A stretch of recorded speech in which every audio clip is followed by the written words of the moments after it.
Good evening everybody, कैसे हैं आप सभी। और एग्जाम में आप सभी का स्वागत है। मैं अवनीश। चलिए स्टार्ट करते हैं आज की क्लास। कल आपका आरआरबी जेई का पेपर है, सीबीटी 2 का। और आप सबको थोड़ा सा बूस्ट अप करने के लिए और कुछ चीज़ें ऐसी है जो लास्ट मोमेंट पे आप गलतियां करते हो। बिकॉज ये पेपर मैंने लिखा था 2019 में, तो कुछ चीज़ें जो मैंने फेस करी थी, क्योंकि क्या होता है बाहर से बैठ के देखना और जब आप एग्जाम को देने जाते हैं और जब आप एग्जाम को चेक करते हैं तो उसकी फील अलग होती है। बाहर आप बहुत सारा ज्ञान पेल सकते हैं बच्चों को, ऐसा करना चाहिए था, वैसा करना चाहिए था। लेकिन जो मेंटल प्रेशर आपको वहाँ पे जाके पड़ता है, उसके बारे में आपको डिस्कस करूँगा और होप सो आप उन चीज़ों को समझेंगे। क्योंकि मैक्सिमम बच्चों ने कहीं न कहीं पेपर दे रखे होंगे कहीं न कहीं पहले, तो पता होगा कि भैया क्या मेंटालिटी होती है, क्या प्रेशर होता है, वहाँ एटमॉस्फेयर ऐसा होता है, ऊपर से गर्मी। तो उन चीज़ों के बारे में आज हम डिस्कस करेंगे। तो आरआरबी सीडी 2 का पेपर कल होने वाला है 2 शिफ्ट में। लास्ट मिनट्स टिप्स ये हैं कि किन चीज़ों का आपको ध्यान रखना है, कुछ आपको जो अवॉइड करनी है पेपर से पहले। ठीक है? सबसे पहले बात करते हैं कि जो देखो, एडमिट कार्ड लेके जाना है नहीं जाना है ये आपको याद रहेगा। आईडी प्रूफ लेके जाना है नहीं जाना है ये आपको याद रहेगा। नेगेटिव मार्किंग 1/3 की है ये आपको याद रहेगा। फ़ोटो लेके जाना है नहीं जाना है ये आपको याद रहेगा। लेकिन मेन चीज़ जो आप मेंटली इस चीज़ के लिए तैयार हैं या नहीं है, उन चीज़ों को आप अवॉइड करते हो क्योंकि आपको लगता है कि तो ज़रूरी है। ये तो हो जाता है, लेकिन ये बहुत ज़्यादा प्रेशर क्रिएट करती है यदि उनका आपने ध्यान नहीं रखा। सबसे पहली बात ये है कि भाई जिस दिन आपका पेपर है ना, तो हल्का-फुल्का ब्रेकफ़ास्ट ज़रूर करके जाना। यदि पेपर आपका सुबह की शिफ्ट में है, क्योंकि सेकंड शिफ्ट में होगा तो मैक्सिमम बच्चे खाना खा के जाते हैं, कुछ ना कुछ खा के जाते हैं। लेकिन सुबह की शिफ्ट में बहुत सारे लोग चाय पी जाते हैं, कोल्ड ड्रिंक पी जाते हैं, ठीक है? ऐसा कुछ कर पी लेते हैं। उससे क्या होगा? उससे आपका जो दिमाग है ना, वो अच्छे से काम नहीं करेगा। तो हल्का-फुल्का आप ब्रेकफ़ास्ट प्रॉपर करके जाना, क्योंकि यदि आपका पेट में कुछ पड़ेगा नहीं, तो आप अच्छे से वहाँ पे स्कोर नहीं कर पाएँगे। आपका दिमाग हमेशा ये लगा रहेगा कि डिहाइड्रेशन होता रहेगा कि मैंने चाय पी ली, ये कर लिया। तो बेसिकली ध्यान रखना इस बात को कि दिमाग लिखा हुआ है देखो मैंने यहाँ पे, एनर्जी मेंटेन रहेगी, दिमाग एक्टिव रहेगा। आप बनाना खा सकते हैं, आप पोहा खा सकते हैं, उपमा खा सकते हैं, ग्लूकोज़ ले सकते हैं, नींबू पानी बेस्ट है, ठीक है? बहुत सारे लोग चाय पीते हैं, तो चाय को अवॉइड कर दो। नींबू पानी पियोगे, क्योंकि चाय पीने से क्या होता है कि बार-बार आप वॉशरूम जाने की दिक्कत आपको रहेगी। से आपको डिहाइड्रेशन होगा। नींबू पानी पिएँगे तो आपको मेंटेन रहती हैं चीज़ें। बात करते हैं टाइम से एग्ज़ाम सेंटर आप पहुँच जाना। बहुत सारे बच्चे देखो क्या है, ये बहुत ज़रूरी है। मैं बता रहा हूँ आपको कि जब मेरा सेंटर पड़ा था वहाँ पे बहुत सारे बच्चे ऐसे थे जो एग्ज़ाम से 15-20 मिनट पहले आए थे। मतलब जो एंट्री बंद कर देते हैं ना, तभी आए थे। पसीने में लप-लप हुए पड़े हैं बिल्कुल ही, है ना? और वो अपने आप को उस चीज़ों को मेंटेन करने में, उस एटमॉस्फेयर ढालने में को टाइम लग गया। तुम्हें क्या लगता है कि 2 घंटे पेपर होगा? बस। आपको 1 घंटे पहले एंट्री दी जाती है। आधा घंटा पहले आप वहाँ बैठ के इंतज़ार करते हैं। वो इसलिए करते हैं जिससे कि आप उस एटमॉस्फेयर को देखें, समझें। क्या है, कहाँ पे क्या रखा है, मैं अब स कंफर्टेबल बैठा हूँ, नहीं बैठा हूँ। ये सब चीज़ें होती हैं। तो इसलिए टाइम से पहुँच जाना, टाइम से एंट्री ले लेना। लास्ट मोमेंट पे सोचोगे कि मैं तो जाके क्या करूँगा, मैं तो वो करूँगा। तो उससे क्या होगा, आप उस मेंटली उस चीज़ों को समझ नहीं पाएँगे और प्रेशर आएगा और क्वेश्चन गलत होंगे। तो 30 मिनट पहले अपने सेंटर पहुँच जाओ, देख लो, क्योंकि लास्ट मोमेंट पे बहुत ज़्यादा पैनिक होता है और मैं इंडिविजुअली मुझे पता है इस बात का, मैंने देखे हैं बच्चे साथ वाले बहुत पैनिक कर जाते हैं। बाद में पूरे एग्ज़ाम को फोड़ देंगे, लेकिन उस 2 घंटे में अच्छे से नहीं कर पाते हैं। ये टाइम से पहुँच जाना, साथ में एडमिट कार्ड, आईडी प्रूफ ये सब तो आप लेके जाएँगे, ठीक है? और रात में तैयार कर लो अपना बैग। ये नहीं सुबह उठ के तैयार कर रहे हैं, ढूँढ रहे हैं कि प्रिंट आउट नहीं निकला, फोटो नहीं निकला। अभी टाइम है आपके पास, प्रॉपर लेके जाओ, ठीक है? तो ये चीज़ें इनका बेसिक आप ध्यान रखोगे। मेन इसका ध्यान रखते हो आप, इसका ध्यान रखते हो, इसका ध्यान आप नहीं रखते हो, तो इसका ध्यान आपको रखना बहुत ज़रूरी है कि खाने का इम्पोर्टेंट पड़ता है, इम्पोर्टेंस है भाई खाने की। मैंने तो 1-2 एग्ज़ाम दिए हैं, मैं सुबह कुछ खा के नहीं गया, ऐसे लगे वहाँ बैठ के एसिडिटी हो रही है, ठीक है? और बा खट्टे डकारें आ रही है वहाँ बैठ के, जम्भाई आ रही है वहाँ जाके, आँखों से पानी निकल रहा है, ऐसी चीज़ें होंगी, इसलिए प्रॉपर आप खाना खा के जाना, ठीक है? मतलब हल्का-फुल्का, ये नहीं कि आप 10-12 पराठे मार के जा रहे हैं। अब बात करते हैं कि पेपर को कैसे अटेम्प्ट करना है। It is very, very important because बहुत सारे बच्चे ऐसे हैं कि जो बहुत अच्छा पढ़ते हैं, बहुत अच्छा पढ़ते हैं, है ना? और घर में कंफर्टेबल होते हैं क्वेश्चन करने में, टेस्ट देने में, उनके नंबर अच्छे भी आते हैं। लेकिन उस 2 घंटे में वो प्रेशर आप मेंटेन नहीं कर पाते, प्रेशर आप झेल नहीं पाते और आपके नंबर नहीं आते, ठीक है? वहाँ जाके आप ढेर हो जाते हैं। तो पेपर को अटेम्प्ट करने के बहुत सारे तरीके हैं। मैक्सिमम बच्चों ने टेस्ट दे रखे हैं। जिन्होंने टेस्ट नहीं दिए हैं, मैं ये नहीं कह रहा कि आपका नंबर नहीं आएगा। लेकिन आपके पास बहुत सारे सबसेट नहीं है। यदि ऐसा हुआ तो ऐसा कर सकता हूँ, ऐसा नहीं हुआ तो ऐसा कर सकता हूँ। जिन्होंने टेस्ट दिया है उनको पता है कि मेरा जो स्ट्रॉन्ग पॉइंट है वो क्या है, मेरा जो नेगेटिव पॉइंट है वो क्या है। मैं नेगेटिव ज़्यादा कर देता हूँ, मैं क्वेश्चन को 50-50 नहीं कर पाता, ठीक है? मैं सेव नेक्स्ट करना भूल जाता हूँ, मेरे पे 2 घंटे बैठ के पेपर नहीं होता कंप्लीट, तो अपने आप पता होगा। लेकिन सबसे पहले पेपर को अटेम्प्ट करने का सबसे बेस्ट तरीका ये होता है, देखो पढ़ना अलग चीज है, पेपर निकालना अलग चीज है, दोनों में बहुत बड़ा डिफरेंस है। बिकॉज उस 2 घंटे को आपने कैसे अच्छे से अपने टाइम को यूटिलाइज किया, वही आपको पेपर निकलवाएगा। जैसे आपको पता है कि 150 क्वेश्चन आने वाले हैं, ठीक है, और उन 150 क्वेश्चन को आपको 2 घंटे में कंप्लीट करना है, 120 मिनट्स में। यदि आपने किसी क्वेश्चन पे बहुत ज्यादा टाइम दिया तो आपका पेपर छूटेगा। ये आप ध्यान रखना इस बात को। तो ये सबसे बेस्ट तरीका यही है कि जब भी आप फर्स्ट गो में जाए ना, जैसे कि आप पेपर मिलेगा आपको, फर्स्ट गो में जो क्वेश्चन आपको देखते हो जा रहे हैं, पहले वो करो। तो मान लो कि 150 में से ऐसे 60 से 70 क्वेश्चन होंगे जो आप एक बार में कर देंगे, एक बार में कर देंगे। और 60 से 70 क्वेश्चन में एक्यूरेसी आपकी 95% से ऊपर होगी, ये मैं आपको बता रहा हूं। बिकॉज इसमें आपने कोई तुक्का नहीं मारा, आपने उसमें टाइम नहीं दिया, आपने देखा फटाफट से क्वेश्चन कर दिया। तो उन क्वेश्चन को पहले कर देना है। जैसे ही आप इन क्वेश्चन कर देंगे, आप पूरे पेपर में एक बार निकल गए। जैसे ही आप पूरे पेपर में एक बार निकल गए ना, तो आपको पता रहेगा कि भाई पेपर का लेवल कैसा आया है, हार्ड आया है, आसान आया है, मैं कैसे इसको फेस फेस करूं। अब मान लो कि आप एक क्वेश्चन को टिक टिक करते हुए जा रहे हैं और लास्ट में आसान क्वेश्चन थे, शुरू में हार्ड क्वेश्चन थे, आपका दिमाग वहीं खराब हो गया कि पेपर तो बेकार आया, हम कैसे करेंगे। तो इसलिए सारे पेपर में एक बार निकल जाना, आसान क्वेश्चन कर देना फटाफट से और जल्दी हो जाएंगे वो। फिर आपको क्या रहेगा, आपको पता चलेगा कि मेरे भैया इतने नंबर तो आ चुके हैं, ठीक है, 60-70 नंबर का तो मैं आराम से कर चुका हूं। अब जो इसके ऊपर मुझे करना है वो धीरे धीरे आराम से करना है, बिकॉज वही मेरी रैंक लेके आएगा और वही मेरा एग्जाम क्रैक करवाएगा। क्योंकि ये क्वेश्चन मैक्सिमम बच्चे सही करके जाएंगे, लेकिन बस क्या है, टाइम को बचाने की बात है। अब मान लो कि वो बच्चे भी कर दिए और आप भी कर दिए, लेकिन आपने कम टाइम में कर दिए, तो आप और क्वेश्चन पे ज्यादा टाइम दे पाएंगे। ठीक है, फर्स्ट गो में आप उन्हें करना जो देखते बन जाते हैं, और ऐसे क्वेश्चन आपको एग्जाम में मिलेंगे। ठीक है, और देखो कोचिंग वाले मैक्सिमम, मैं किसी को बुरा नहीं बोल रहा, लेकिन हर कोई एक अच्छा कंटेंट बनाने की कोशिश करता है और हार्ड क्वेश्चन डालता है कि भाई जिससे कि हार्ड भी आए तो आपसे हो जाए। लेकिन अभी आप यूपीपीएससी ए का एग्जाम हुआ है फ्री वाला भी, आप क्वेश्चन का लेवल देख लो और लोगों ने क्या क्या करवाया था वो देख लो। ठीक है, बहुत बड़े बड़े फॉर्म लिखवा दिए, बहुत कुछ करवा दिया, बेसिक आया। ठीक है, और बेसिक में भी गलतियां होती हैं फिर यदि आपने चीजें ढंग से नहीं पढ़ी हैं तो। इसलिए क्वेश्चन को आराम से करना। हर जगह की आपने टेस्ट सीरीज दी होंगी, आपने जो टेस्ट से सीखा वो बहुत इंपॉर्टेंट चीज है। ये नहीं कि टेस्ट में नंबर कितने आए, टेस्ट में आपके कितने खराब नंबर आए हैं, वहां जाके क्या होगा। बस यदि आपने उस पर काम करा है तो नंबर आपके अच्छे आएंगे। क्लियर है। बात करते हैं सेकंड गो में 50-50 वाले क्वेश्चन करने हैं। आपके मैक्सिमम क्वेश्चन यहाँ पे जो आएंगे वो वन लाइनर होंगे। आप पे आता होगा और आपके पास 4 ऑप्शन होंगे। उन 4 ऑप्शन में से आप 2 ऑप्शन को देखते ही एलिमिनेट कर दोगे, भाई ये तो नहीं हो सकता। अब 50-50 वाला बचा। ठीक है, 50-50 वाले में आप तुक्का ही मारोगे कि भाई ये हो सकता है, ये हो सकता है। लेकिन मैं मानता हूं कि भाई तुक्का मारना भी जरूरी है। जब आपको लग रहा है कि क्वेश्चन बन सकता है तो आप इसमें एक बार रिस्क ले सकते हैं।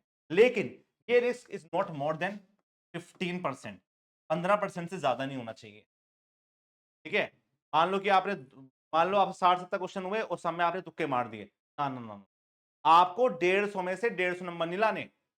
आपको रिस्क जो लेना है वो ऐसा लेना है कि कैलकुलेटिव रिस्क लूं। यदि मेरे क्वेश्चन सारे भी गलत हो गए तब भी मैं क्रैक कर जाऊंगा, और ऐसा कभी होता नहीं है कि जो आपने करे वो सारे गलत हो जाएं।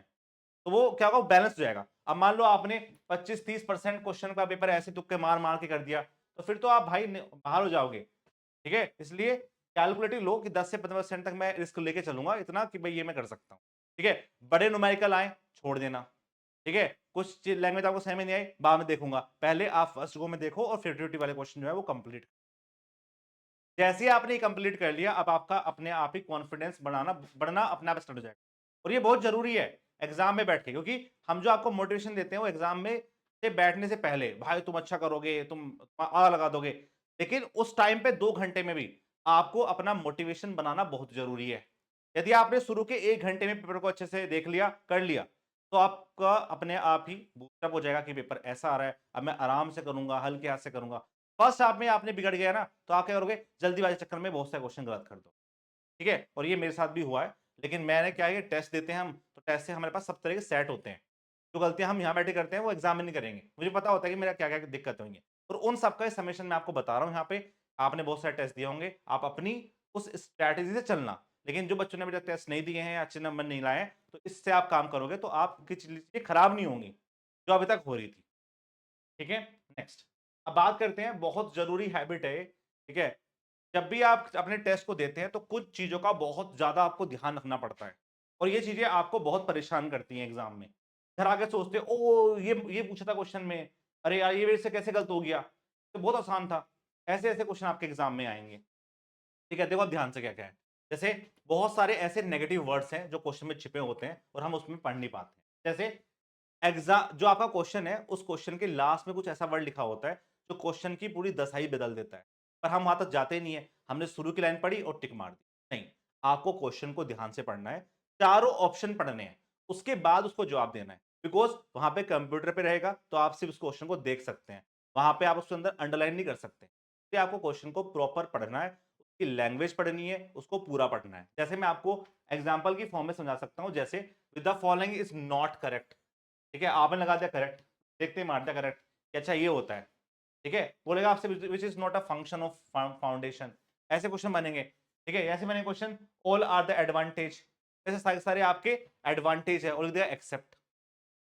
ठीक है, तो ऐसी चीज आपको बतानी चाहिए क्या मतलब है इसका, कि वो पूछ रहा है कि इनमें से कैसा है जो डिसएडवांटेज है। तो ऐसे क्वेश्चन आपको एग्जाम में देखने को मिलेंगे और 10 से 15% क्वेश्चन आपके हर एग्जाम में डालता है। एग्जामिनर को पता है भाई कि क्वेश्चन यहीं से आपका डिफरेंशिएशन होगा, अच्छे बच्चों में और खराब बच्चों में, जिनकी जिनका जो फोकस है ना वो अच्छा नहीं है।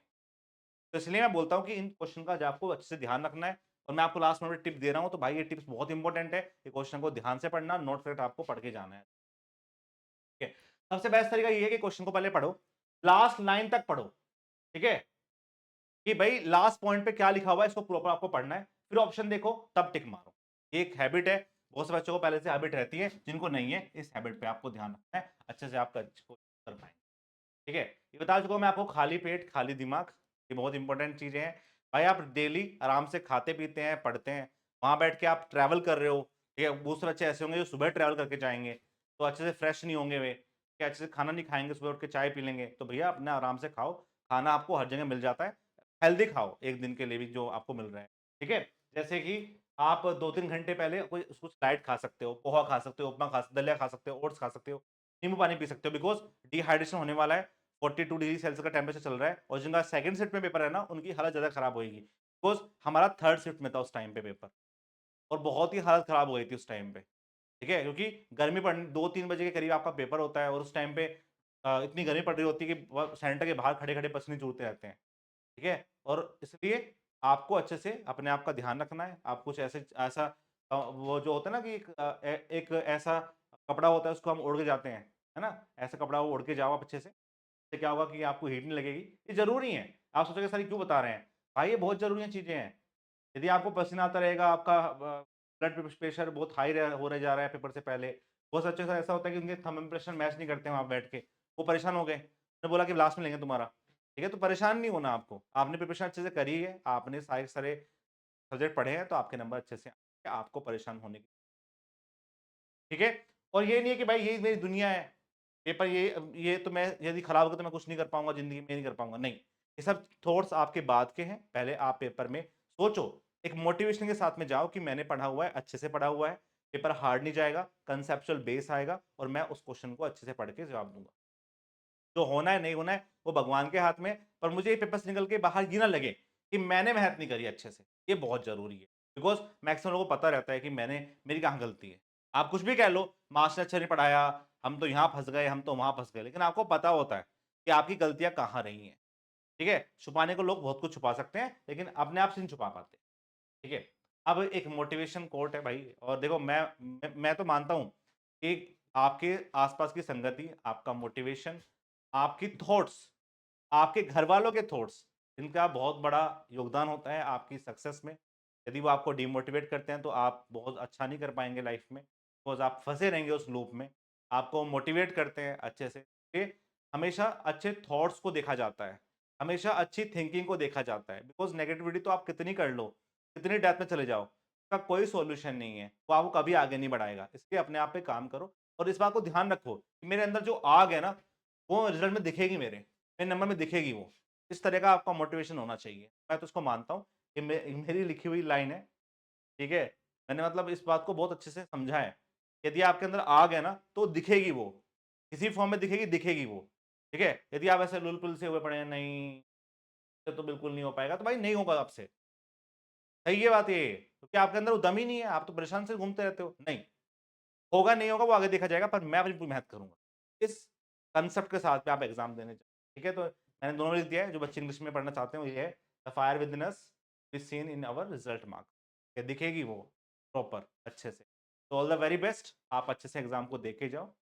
लास्ट मोमेंट पे आपको कोई नई चीज़ नहीं देखनी, यूट्यूब पे कोई क्लास नहीं देखनी। लोग रात को आपको मैथन भी कराएँगे, ठीक है? नहीं करना ये सब चीज़ें, ठीक है? मैं तो बोलता हूँ 1 हफ्ते पहले ही छोड़ दो यूट्यूब व्यूट्यूब को। बिकॉज़ वो हो गया जो होना था पहले। यहाँ पे आप क्वेश्चन देखेंगे, वो आपसे होंगे नहीं, फिर आप डिमोटिवेट होंगे, आप पढ़ नहीं पाएँगे।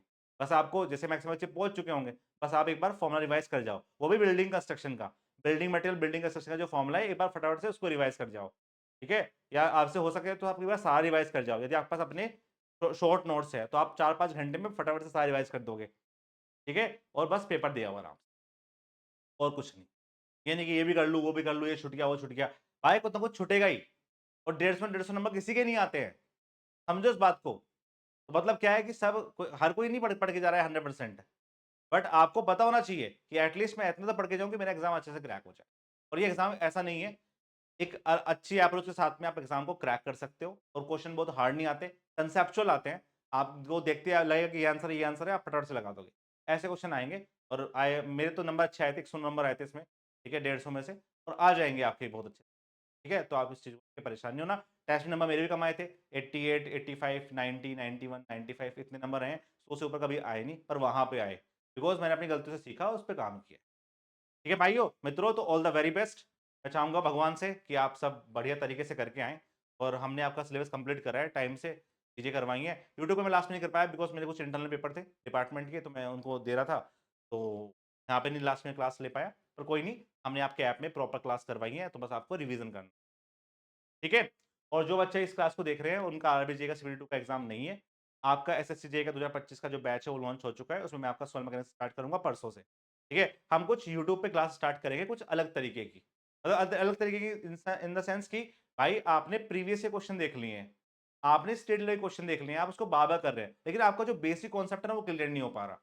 जितने भी आपकी स्टैंडर्ड बुक है, छोटे-छोटे question, one liner questions, one line हर लाइन से वन लाइन क्वेश्चन, ऐसी क्लास मैं आपकी यूट्यूब पे स्टार्ट करूँगा, ठीक है? तो बच्चों आपको बस क्लास देखने आना है यूट्यूब पे कि करवा क्या रहे हैं, कुछ कैसा क्या नया करवा रहे हैं। बिकॉज़ मैं एग्ज़ाम देख चुका हूँ, एसएससी का भी देख चुका हूँ, ठीक है? अभी यूपीएससी का भी देखा है मैंने, ठीक है? डिफरेंट टाइप के जो एग्ज़ाम होते हैं, आपके इसमें मैंने ये देखा है कि कॉन्सेप्ट यदि आपका बहुत स्ट्रॉन्ग है, तो नंबर आपके आ जाते हैं। बिकॉज़ प्रीवियस ईयर क्वेश्चन आपके बहुत जल्दी लग जाएँगे, यदि आपके कॉन्सेप्ट क्लियर हैं तो। तो वही क्लास हम जल्दी से स्टार्ट करेंगे। तो आपको बताना बस यही है कि किस सब्जेक्ट से हम स्टार्ट करें, बिकॉज़ ऐप में तो अभी आपका सोएल चल रहा है, ठीक है? तो यूट्यूब पे हम सोएल की क्वेश्चन प्रैक्टिस स्टार्ट कर सकते हैं, लाइन टू लाइन, जो आपकी स्टैंडर्ड बुक है। जैसे कि मैं पढ़ाऊँगा आपको बीसी पुनेमिया से, मैं आपको पढ़ाऊँगा केआर अरोड़ा से। तो जो बुक्स हैं आपकी सोएल की, उनके one liner question, line to line. Because वहाँ पे यदि आपने एक बार उससे आप निकल जाओगे सारे क्वेश्चन की फॉर्म में, तो आपकी जो चीज़ें हैं वो बहुत स्ट्रॉन्ग रहेंगी कि भई ऐसे-ऐसे क्वेश्चन बने हैं, और मेरा जो कंटेंट है वो कंप्लीट हो चुका है। अब मैं प्रीवियस से क्वेश्चन लगाऊँगा तो बेस्ट तरीके से, ठीक है? उसके प्रिपरेशन हम स्टार्ट करेंगे जल्दी से।